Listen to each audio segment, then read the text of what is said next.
जैसे ही श्री राम ने ऐसा किया, समुद्र देव डरते हुए प्रकट हुए और श्री राम से माफी मांगी और कहा, हे नाथ, ऐसा ना करे, आपके इस बाण से मेरे में रहते वाले सभी मछलियां और जीवित प्राणी का अंत हो जाएगा।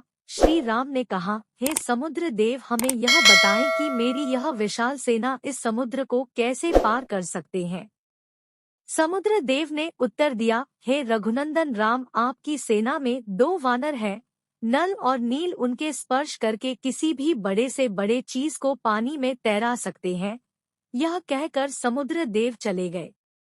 उनकी सलाह के अनुसार नल और नील ने पत्थर पर श्री राम के नाम लिखकर समुद्र में फेंक के देखा तो पत्थर तैरने लगा। उसके बाद एक के बाद एक करके नल नील समुद्र में पत्थर को समुद्र में फेंकते रहे और समुद्र के अगले छोर तक पहुंच गए।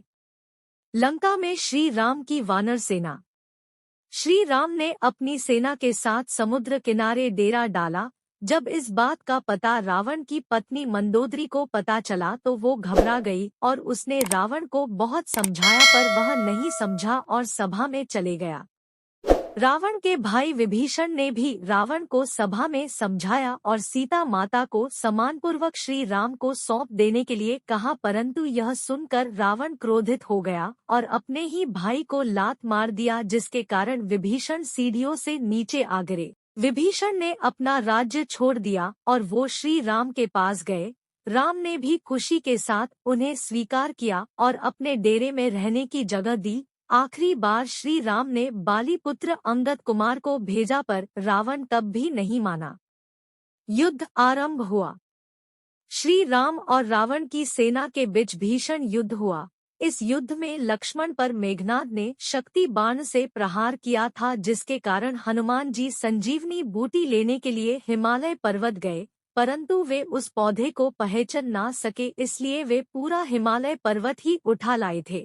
यहाँ तक कि रावण के भाई कुंभकर्ण जैसे महारथी असुर को भी भगवान राम ने अपने बाण से मार डाला। इस युद्ध में रावण की सेना के श्री राम की सेना प्रसत कर देती है और अंत में श्री राम रावण के नाभि में बाण मारकर उसे मार देते हैं और सीता माता को छुड़ा लाते हैं। श्री राम विभीषण को लंका का राजा बनाते देते हैं, परंतु राम माता सीता से मिलने से पूर्व उनकी अग्नि परीक्षा लेते हैं। उसके बाद श्री राम, सीता और भाई लक्ष्मण के साथ अपने राज्य 14 वर्ष के वनवास से लौटते हैं। उसके बाद श्री राम को अयोध्या का राजा घोषित किया गया और उनका जीवन खुशियों से बीत रहा था। कुछ समय बाद माता सीता गर्भवती हो जाती है, परंतु जब राम लोगों के मुख से अग्नि परीक्षा के विषय में सुनते हैं, वह माता सीता को अयोध्या छोड़कर चले जाने को कहते हैं। माता सीता को इस बात से बहुत दुख होता है। महर्षि वाल्मीकि उन्हें अपने आश्रम में आश्रय देते हैं। लवकुश कांड। लवकुश का जन्म।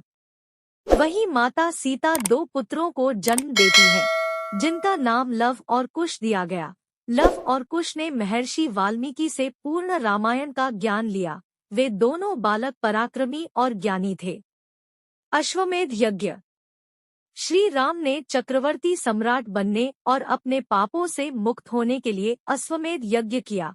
यह यज्ञ करने का सुझाव उनके छोटे भाई लक्ष्मण ने दिया था। इस यज्ञ में एक घोड़े को स्वच्छंद रूप से छोड़ा जाता था। वह घोड़ा जितना ज्यादा क्षेत्र तक जाता था उसे राज्य में सम्मिलित कर दिया जाता था। इस यज्ञ को पत्नी के बिना नहीं हो सकता था, इसलिए श्री राम ने माता सीता का स्वर्ण मूर्ति भी बनवाया था। जब श्री राम का घोड़ा स्वच्छंद रूप से छोड़ा गया तब वह भी एक राज्य से दूसरे राज्य में गया। जब वह घोड़ा महर्षि वाल्मीकि के आश्रम के पास पहुंचा तो लव कुश ने उसकी सुंदरता देखकर उसे पकड़ लिया। जब राम को पता चला तो उन्होंने अपनी सेना को भेजा, परंतु लवकुश से युद्ध में सब हार गए। जब राम वहां पहुंचे तो उन्होंने उन बालकों से पूछा कि वह किसके पुत्र हैं। तब लवकुश ने माता सीता का नाम लिया। जब राम ने यह सुना तो उन्होंने बताया कि वह उनके पिता है। यह सुनकर लवकुश भी बहुत खुश हुए और राम से गले मिल गए। उसके बाद वे माता सीता से आश्रम जाकर मिले। उसके बाद श्री राम, माता सीता और लवकुश को लेकर अयोध्या लौट आए। आशा करते हैं आपको रामायण की यह कथा संक्षिप्त रूप में आपको अच्छा लगा होगा। दोस्तों, अगर हमारी वीडियो अच्छी लगी हो तो वीडियो को लाइक, शेयर और सब्सक्राइब करना तो बिल्कुल ना भूलें और दोस्तों साथ ही साथ बेल आइकन जरूर दबा दें ताकि हमारी जो अगली वीडियो आएगी उसका नोटिफिकेशन आपको मिलता रहेगा। धन्यवाद। जय हिंद, जय भारत।